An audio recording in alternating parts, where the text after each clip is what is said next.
This is Special Prosecutor Larry Klayman. I'm the only lawyer ever to obtain a court ruling that a president of the United States committed a crime. For truth.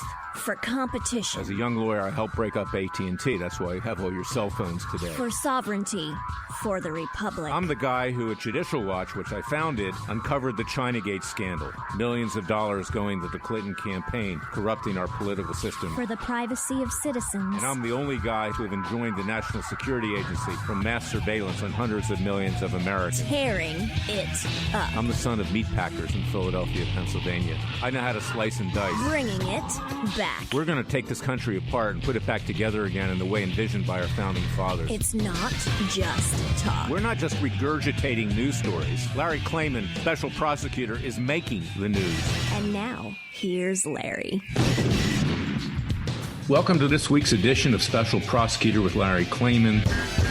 You know, my former father-in-law, Italian, used to say, appreciate today because tomorrow is going to be even worse. Well, you know what? It is worse today, I'll tell you. It's worse in a whole lot of different ways. But we're going to make it better. And with God's grace, we're going to save this country. And I've written about it in my new book, It Takes a Revolution, Forget the Scandal Industry. You can purchase it at Amazon.com, Barnes & Noble, Books A Million, Borders.com, all of them. Because it's clear that this country is in a nosedive. And with the news today that the president has contracted COVID-19, along with the first lady, you can bet that the left is going to use that. Now, there's false tears being given this morning by Nancy Pelosi. And in fact, so much so that maybe her 25 facelifts may actually come undone. I mean, who knows? As well as Biden's. He's had several in his own right. In fact, the president cracked a joke the other day. Doesn't understand why he wears a mask, having had all those operations to make him look better. But humor aside, there's nothing funny today. The president has contracted COVID-19. The left is going to say that he's been irresponsible, that the very fact that he's taken COVID-19 lightly has not only jeopardized the American people, but now himself. He's 74 years old. He's 44 pounds overweight. He's in the risk group. Let us pray for him for sure. But his reelection right now is hanging by a thread. And COVID-19 becomes the major issue. There are other issues as well. And the issues involving law and order in the streets and everyone under the sun. We're going to have as our guest ENRIQUE TARRIO, the head of Proud Boys, how he's been destroyed and how they're destroying him and how even the Republican establishment is jumping on board, begging for forgiveness because they are afraid that they're going to be called white supremacists. Well, according to the radical left, anybody who's white is a white supremacist because we are born with a racist gene. That being said, is that the president himself needs to now take strong action. I believe that he will get through this COVID-19 crisis. The First Lady will get through it as well. I, Larry Klayman, personally, I don't say this as the head of public interest groups, either freedomwatchusa.org or americasheriff.org. I don't endorse candidates. I don't tell people who to vote for, but I will vote for him and I will support him. But you know what? Everybody makes mistakes. Nobody's perfect. I make mistakes, but you try to learn from those mistakes. And the president needs to learn from his mistakes. The first mistakes he needs to learn from is that he needs to get people around him who support him, who are good, who aren't going to stab him in the back or draw him down. Okay, people like Roger Stone, for instance, could do that. Let's hope that he stays out of this campaign and doesn't start giving advice to the president that the president takes.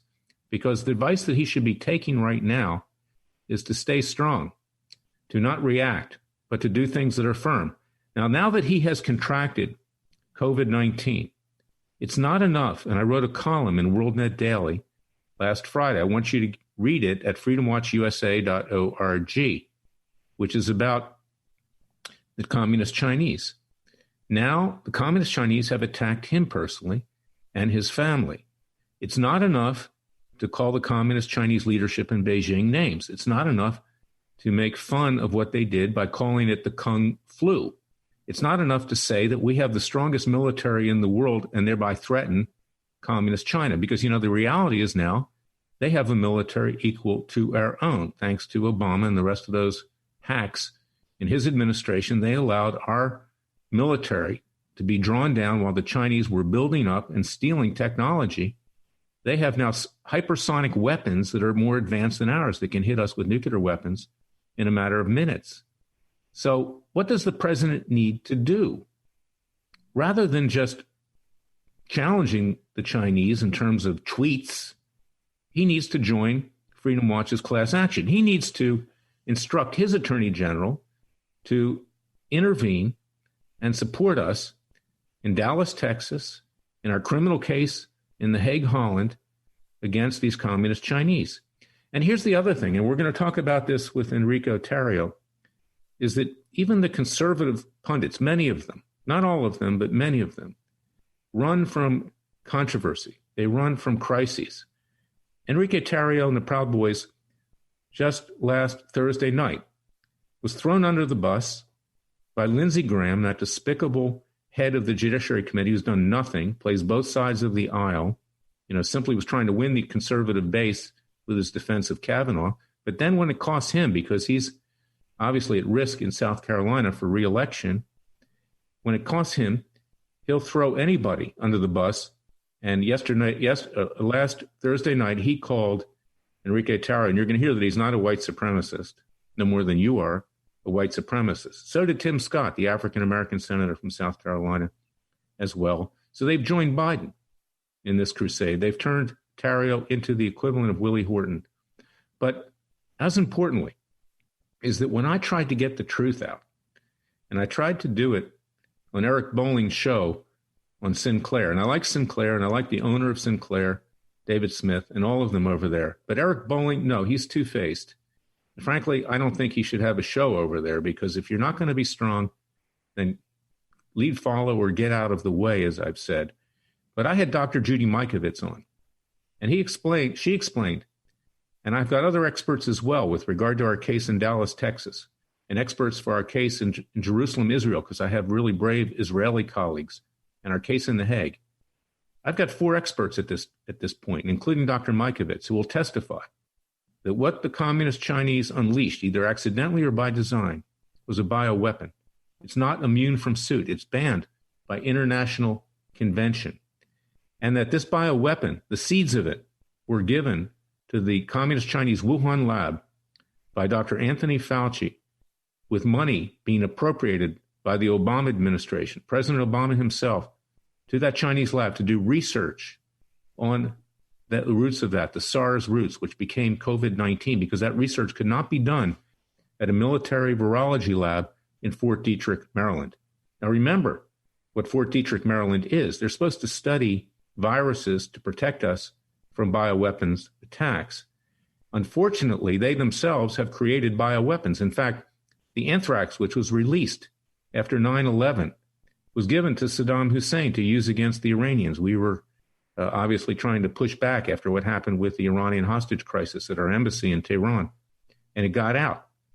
And consequently, we sowed the seeds for our own destruction. Now the president needs to take action. I believe that the reason he's only been insulting the Chinese and threatening them is because he knows that there's an American component to what happened. He's not responsible for it, although some money that was appropriated by Obama automatically went over to the Wuhan lab during his administration. But now is the time to take action. Now is the time to freeze the Chinese assets in this country, to pay for all the damage that's been done to this economy, to our way of life, to the people that have died. And that's why we brought the class action. And ask yourself the question, why did Freedom Watch and Larry Klayman and our Israeli colleagues, why did we have to do it? Why wasn't it our government that did it? That's because you can't believe a word that comes out of the government. That's because the president himself is not in control of most aspects of the government. It's a deep state in the executive branch that represents its own interests, its own nefarious interests, acquiring power, acquiring money on both sides of the aisle. Lindsey Graham's part of that. They come into office modestly, they go out as multimillionaires. And during the time that they're there, they prance around Washington in multi-$1,000 Italian suits and ties and cufflinks, gold cufflinks, with money being stuffed into their pockets by lobbyists and other special interest groups. And that's what the president came to Washington to break up. He's had a hard time because they've tried to destroy him. But now the communist Chinese have succeeded in taking him to his knees. Now, remember, the president's 74 years old. He's 44 pounds overweight. He's at high risk. Let us pray for him. And let's hope he gets his way through this. Now, fortunately, as of last Friday, Vice President Pence and his second lady have not contracted the virus.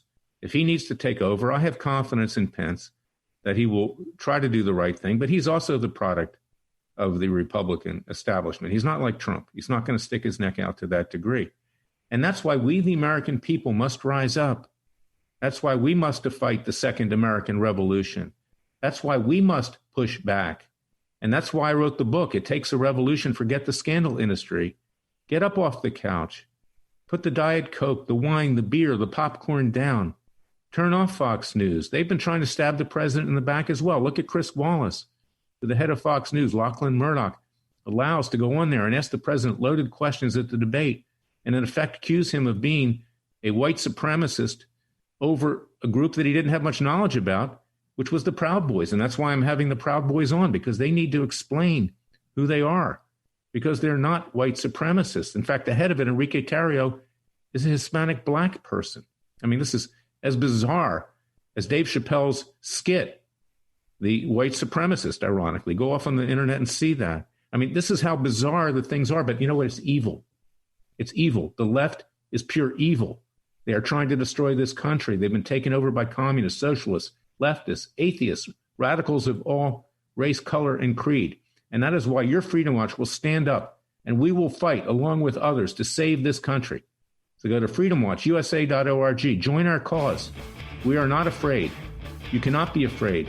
This is the time that tries men's souls. It's not the time for the summer patriot.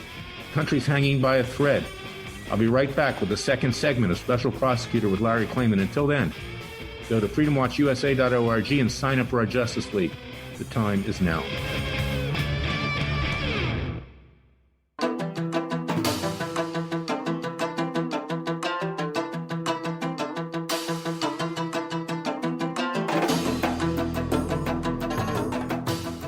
Fearless. He's claiming he's crazy, he's racist, he's out to kill the Democrats. Dangerous. You don't care, he uses the court and the law. Lethal. This is bad. Special Prosecutor Very bad. Larry Klayman. If you'd like to support Freedom Watch and this radio show, go to freedomwatchusa.org. In addition to trying to destroy people who stand up for the vision of our founding fathers, people like Enrique Tarrio that we're going to have on in the next two segments, and people like myself, obviously, I've been under attack. I've been under attack from the very first time I started Judicial Watch back in 1994, on July 29th, 1994, when the Washington Post walked into my office, did an interview, which was a hit piece, and totally misrepresented what we were trying to do in bringing about justice with the Clinton administration. Then every lazy leftist journalist after that just copied that. But you know what? It made me stronger. As Nietzsche says, that which does not kill you will make you stronger. And we need to be stronger today. But right now, I'm under attack by the Bar Disciplinary Council in the District of Columbia, which has become very politicized. You know, 4 former presidents of the District of Columbia Bar, plus an assistant senior disciplinary counsel, recently signed a complaint against Attorney General Bill Barr, who I don't even like, who I think has been worthless. But of course, you know, they should be happy that he's worthless, because the people that run disciplinary counsel are leftists. Some of them are ultra leftists. They've all donated heavily to Obama, to Clinton, to other Democrats. There's not a Republican at all in there. They've allowed a complaint to be filed, and we don't know what happened, but it's against Kellyanne Conway for remarks she made on MSNBC, a bar complaint. Kellyanne Conway is a lawyer. She's in active status. But a leftist bar professor by the name of a leftist law professor by the name of Michael Tiger, who was even fired by Chief Justice or by the Justice William Brennan for his subversive ties, signed that along with 16 leftist professors. They let these cases go forward. But at the same time, David Kendall of Williams and Connolly, who obstructed justice and destroyed 33,000 emails along with Hillary Clinton, her lawyer, I've been fighting Kendall for years, and Williams and Connolly, a complaint's filed against him, they throw it in the trash within seconds. This is what we're dealing with.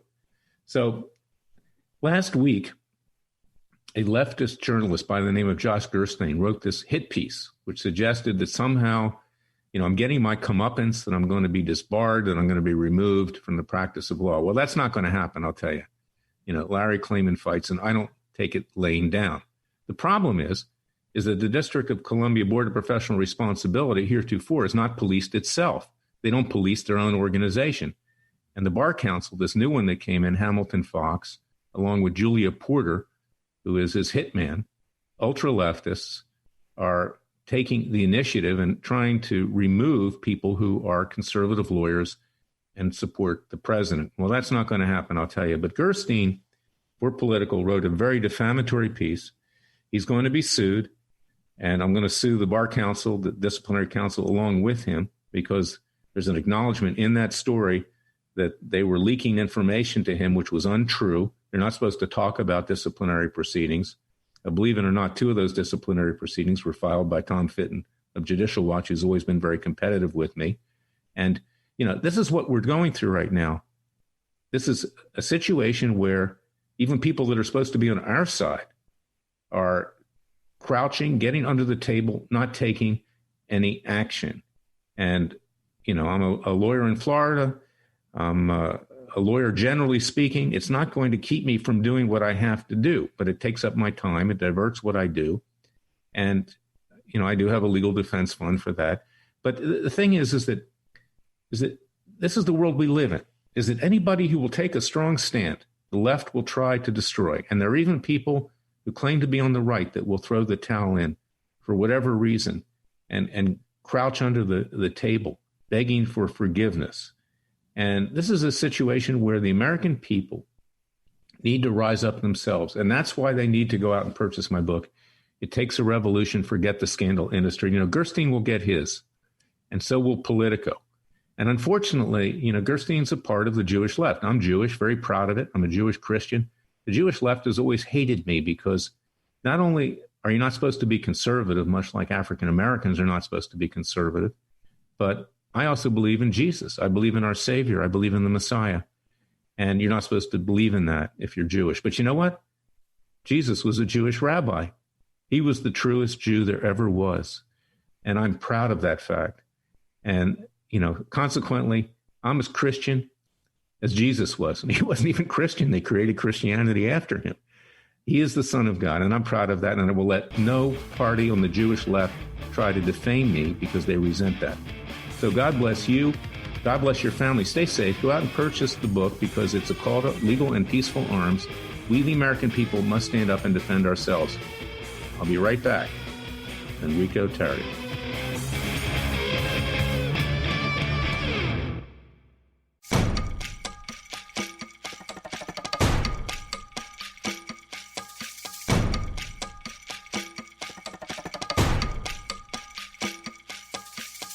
And now, 4 words that make corrupt politicians make wee-wee in their little pants. Transparency and the rule of law will be the touchstones of this presidency. But we have to pass the bill so that you can find out what is in it. Special Prosecutor Larry Klayman. Be the one who makes our country great again. Go to freedomwatchusa.org and donate. I'm back with Enrique Tarrio, the leader of the Proud Boys. He's been subject to a lot of controversy lately, unfair controversy, smeared by Joe Biden, even smeared by the head of the Judiciary Committee, Lindsey Graham, just last Thursday night. I want to introduce Enrique, and I want him to explain who he is, who the Proud Boys are, how they've been harmed and discriminated against, and where we go with this nation when we have this kind of reaction to somebody who simply is trying to protect and preserve the freedoms and liberties of this country. Enrique, I introduce you to Special Prosecutor with Larry Klayman. I'm very proud to have you on our show. I know what you're going through because many of my clients have gone through the same thing, and yours truly has also gone through this. The left will try to destroy anyone who disagrees with them. Enrique?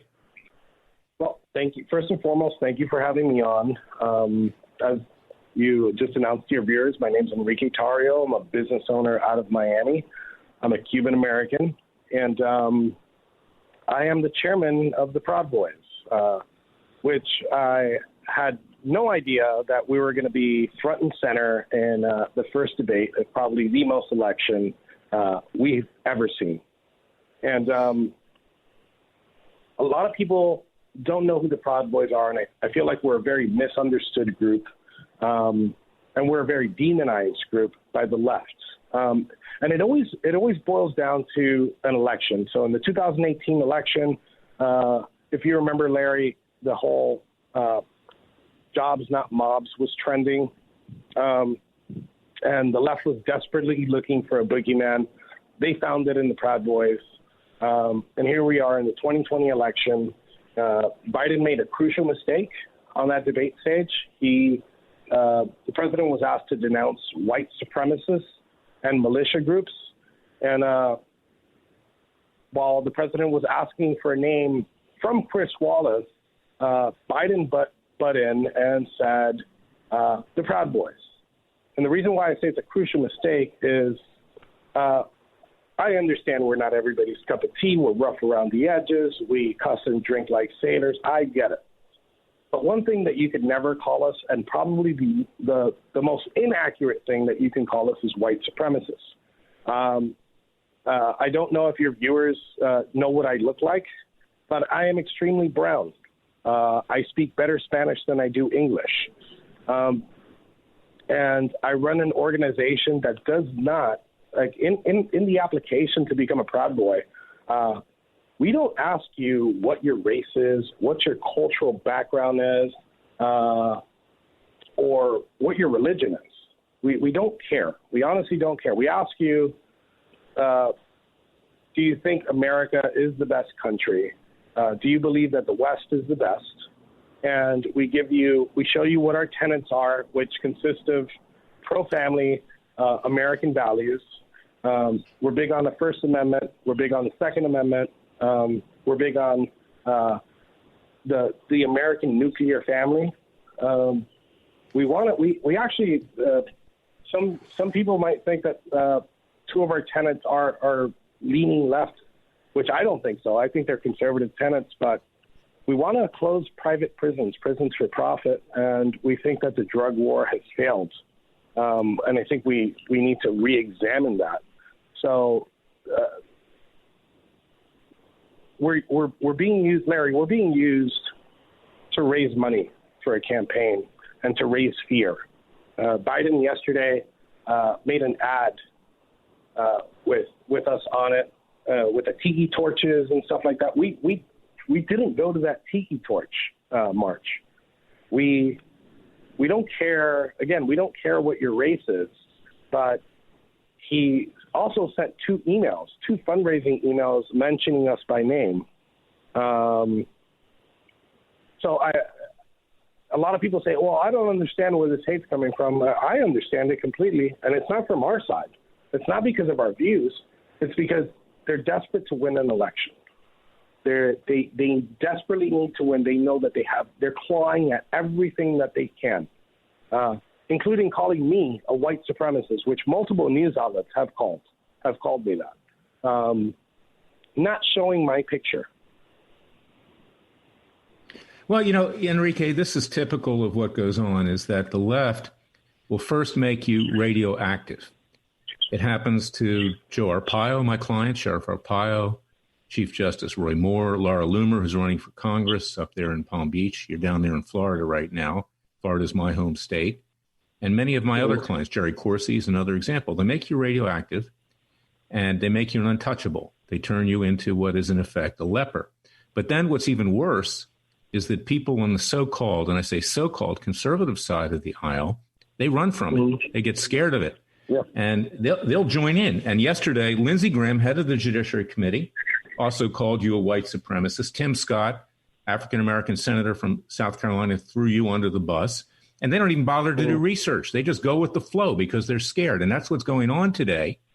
And that's why the Proud Boys does, you perform a valuable function, because you are standing up to what's going on. You have not engaged in violence, and you're not white supremacists. But to get people to understand that is the worst. And I'll tell you something, white people are responsible for this because they run from this. They're scared of it. They get into a crouched position. They say, forgive me. don't hurt me, and I'll say whatever you want me to say, radical left, because I want to be left alone. And that's where we are today with the rioting in the streets, the killing, the maiming, the burning, everything else, is that the whites are running from this. And, one might say that they're responsible for what's going on in large part, in addition to the radical left. So that's my 2 cents right here. And I'd like you to tell people what happened to you, how you've been banned from social media, how you've lost your accounts, how you've been put on the edge of bankruptcy, if not bankruptcy itself, and how they've destroyed you and your group. Well, I think I'm probably Laura Loomer is probably the most banned woman in the world, but I am definitely the most banned man in the world.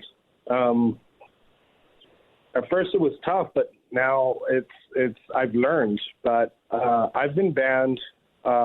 It started off with social media, which we don't need social media to live, but we do need social media to have a voice, specifically a political voice, because that's how right now in the digital age, how you tell people what your views are as a candidate or as an activist.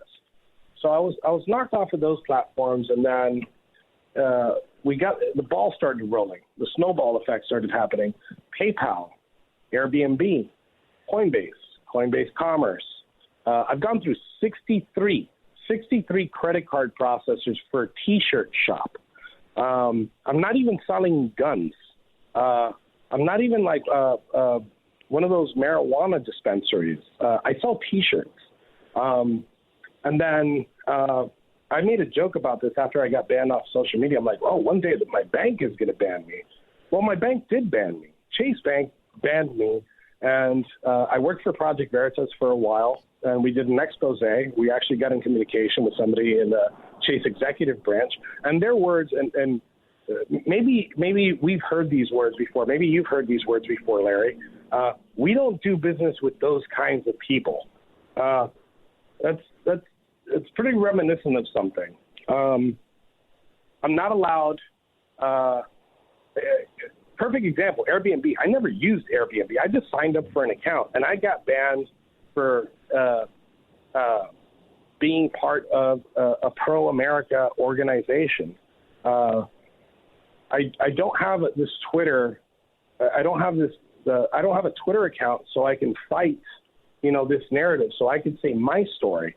So these people get to slander me left and right. These domestic terrorists get to keep their accounts. I don't want them to be silenced. I just want to have a voice. I want to be able to defend myself when all these news stories come out of how I'm the leader of a white supremacist organization, which is so untrue, and it's cost me everything. I used to be in the security and surveillance industry. I was a DoD contractor, and that got taken from me too because of my political views, because Antifa decided to dox who I am and what is it that I do. So my whole life has changed. I used to make a lot more money than I do now. I can't tell you that I'm not happier now. I feel like I'm living with a purpose, but that doesn't mean I could ever go back to where I was, or what I built over the years. Well, I commend people to read a Washington Times story, which was out last Friday. It describes who you are, what your group does. I mean, obviously, there's more to it than that, and I hope to have you back on our show again. But you can take solace, Enrique, for the fact that the radical left says that if you're white, you're born with a racist gene, that you're a white supremacist by definition. So I guess everybody is a white supremacist if they're white, according to the radical left, according to AOC, Alexandria Ocasio-Cortez, according to Ilham Omar, according to Rashida Tlaib, according to these very vile people on the left. And that's what they're doing. But they're using you. You've become, in effect, the Willie Horton of the Democrats trying to retain or obtain control of the White House and retain control of the House of Representatives and take over the Senate. You become the whipping boy. Now, as of last Friday, the president contracted, apparently, COVID-19 along with the first lady.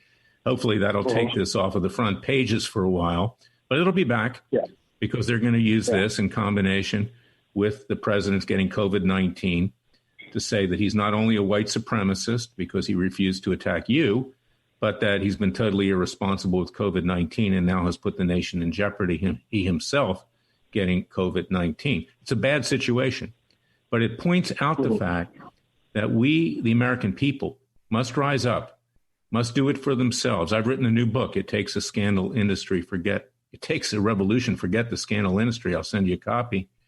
Is that we have to do it for ourselves. We cannot be afraid. Our founding fathers were not afraid, and they took on a tyrannical King George III. And now you're dealing with tyranny on the left that's trying to destroy you and using you as the whipping boy for their goals and their agendas. Yeah. And you talked about Lindsey Graham, and I want to remind everybody one of my favorite Lindsey Graham quotes on the floor of Congress, where he was talking to Democrats, and he said, "Boy, you want power, and I hope you never get it." And that resonated with me because I felt that. But Lindsey Graham yesterday basically gave them the power, gave them what they needed. They needed to capitulate. They needed the Republicans to capitulate, and that's exactly what happened yesterday. I still support. It's like disagreeing with people on certain topics. Just because it's me doesn't mean I need to remain objective. I disagree with them wholeheartedly on this, but every time that we need them the most is when they let us down. And they let us down for votes. They succumb to like their like this mob, and their morals. They throw them out the window, and they're like, "Hey, we need to do something." They're panicking. They're panicking because Twitter. They're panicking because they're not panicking because the American people. How many more people voted for Donald Trump? Because of Lindsey Graham's comments or Senator Scott's comment. How many votes did they win? Absolutely none. They threw their base. Both of them threw their base under the bus. And that's right. We're going to come back. I want to hold you over for the last segment. It's the verdict segment, because there is a verdict here, if you don't mind, Enrique, because it's the Republican establishment that's actually going to cost possibly the president his reelection. And that's a very important point that you're making. I'll be right back with the verdict section, Special Prosecutor with Larry Klayman.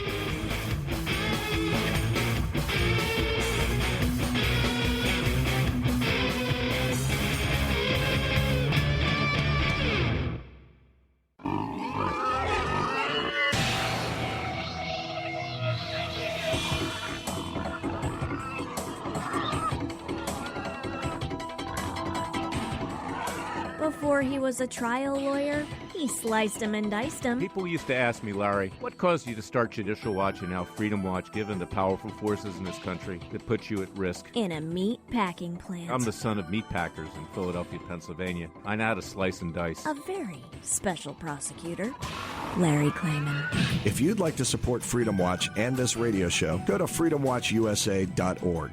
Now the verdict, fellow patriots, ladies and gentlemen, supporters of the Constitution of our Republic. I've been talking with Enrique Tarrio, the head of Proud Boys, who is black, who is Hispanic, who lives in Miami, lives in a very multicultural community and loves it. I'm actually a citizen of Florida, and I lived in Miami. Now I'm in Boca Raton, lived in Miami for 14 years, and I started my law practice there. And I like the fact that it's pluralistic, that it has all kinds of people there. And I love the Latin people in particular, and African Americans and everybody else that are down there, because it's a great city. But the bottom line here is that people like Lindsey Graham and Tim Scott, and Lindsey Graham in particular, who talks a good game, he was going to bring Comey and the rest of them accountable. We saw what he did the other day. I mean, he wasn't even prepared. It was an embarrassment when he had Comey testify. I mean, the guy is simply all talk and no action. He's full of BS. I'll use the abbreviation not to make it too controversial here. But this is the Republican establishment. They manipulate their electoral base. They try to profit from it. They promised that Obamacare would be revised, or at least done in some way that it would work. They've done nothing. They've lied to the American people. They've lied to their own base. And now people who actually are doing something, who stand up for what's right, they throw them under the bus, getting into a crouch position so they can hopefully be reelected. But you know what the answer is? They're going to lose a lot of their base. And if the president doesn't stand up for it now, too, he will lose his. So, Enrique, give us your thoughts here in the verdict section, because the verdict is that you have to be brave. You have to take risks. You have to believe in the concept of our founding fathers. And they pledged their lives and fortunes to create a new nation, and we have to do the same. And you're on the front lines right now. So I want to get your last thoughts on the verdict, which is the American people need to do it themselves. I like this quote, and it's a quote that the SAS uses, and it's, "Who dares wins." And our founding fathers, just some farmers, some carpenters, started what we know today as America at the basement of the Green Dragon Tavern, which was a bar. They were probably drunk when they did it. And they dared to be free. They dared to challenge the world's biggest superpower at the time. And they won. Rosa Parks, they told her she can't sit in the front of that bus. And she dared, and she won.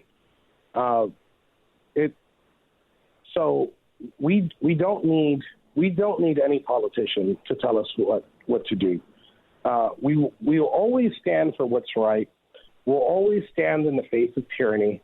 We will always smile in the face of tyranny. And it doesn't matter what politician disavows us or wants to disavow us or badmouths us. We're going to be us, because that's the beauty of this country. I probably have the honor of being the chairman of the greatest fraternal organization in modern history. I have the best guys that truly live by American values, and they love this country, and they're not going to take a knee to appease any crowd. They're just going to do what's right, Larry. Well, we need people like you, Enrique, and we cannot be afraid. They've done it to me. They've made me radioactive, too. And, don't expect that you're going to get in on the major cable networks. They're afraid of this. They won't touch it. We have to get it out through social media. We have to get it out through word of mouth. That's the way it was done in the months and days leading up to our revolution in 1776. And I've written a book, and I'm going to send it to you. I want to get your thoughts on it. It's called It Takes a Revolution, Forget the Scandal Industry. You can pre-order it at Amazon.com and other booksellers online. But the moral to the story is that all three branches of government are controlled by a deep state.